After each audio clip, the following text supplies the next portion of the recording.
ફક્ત 5 જ મિનિટમાં બની જાય તેવી અને ખૂબ જ ટેસ્ટી એવી સુરતની ફેમસ કોલેજન ભેળ બનાવીશું. તો ચલો રેસીપી સ્ટાર્ટ કરીએ. આવી જ નવી રેસીપી જોવા માટે મારી ચેનલને સબસ્ક્રાઈબ કરી લેજો અને બાજુમાં રહેલા બેલ આઇકોનને પ્રેસ કરી લેજો. રેસીપીનું નોટિફિકેશન તમને જલ્દીથી મળી જાય. ફેસબુક પેજ અને ઇન્સ્ટાગ્રામ ઉપર ફોલો કરવાનું ના ભૂલતા.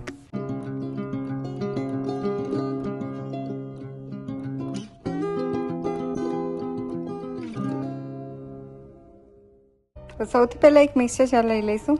તેમાં 3 થી 4 લીલા મરચાં, 3 થી 4 મોરા મરચાં લેવાના છે. 1 મુઠ્ઠી જેટલી કોથમીર લઈશું.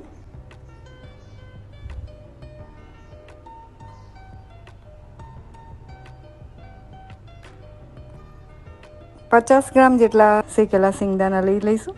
ટેસ્ટ પ્રમાણે થોડું મીઠું એડ કરીશું. 1 લીંબુનો જ્યુસ એડ કરી દઈશું. જો શેકેલા સિંગદાણા ના હોય તો તમારે જે ખારી સિંગ હોય તેને પણ તમે લઈ શકો છો. 1 ચમચી જેટલી સુગર એડ કરીશું અને બધું સારી રીતે આપણે પીસી લેવાનું છે. તો આ પીસાઈ ગયું છે અને આ રીતની આપણે તેની ચટણી બનાવી લેવાની છે. બાઉલ લઈ લઈશું. તેમાં 3 થી 4 ચમચી જેટલું પાણી એડ કરીશું. 1 ચમચી જેટલી સુગર પાવડર એડ કરીશું અને તેને મિક્સ કરી લઈશું. તો આ રીતનું આપણે પાણી બનાવી લેવાનું છે. તો એક બાઉલમાં આપણે મમરા લેવાના છે. તો મમરા એકદમ સારા એવા શેકીને પછી લેવાના છે. તેમાં 1 નંગ જેટલી ઝીણી સમારેલી ડુંગળી એડ કરીશું. આપણે શેકેલી સિંગ એડ કરવાની છે અને થોડી સિંગને આપણે આ રીતે મસાલાવાળી એડ કરવાની છે.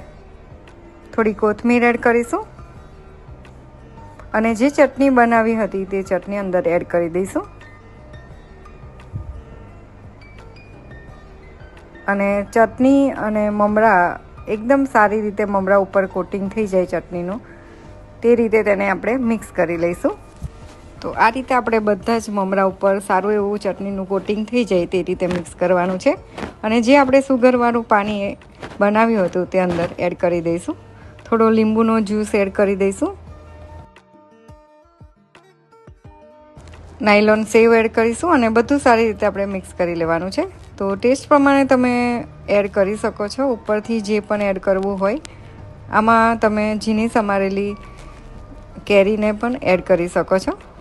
તો બધું સારી રીતે આપણે મિક્સ કરી લઈશું. તો આપણી ભેળ રેડી છે.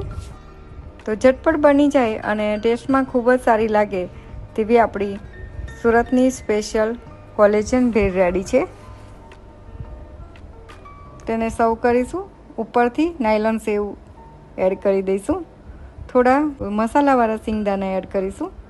તો આ આપણી ભેળ રેડી છે. તમને આ રેસીપી કેવી લાગી પ્લીઝ લાઈક કરજો, શેર કરજો અને કમેન્ટ બોક્સમાં મને જરૂરથી જણાવજો.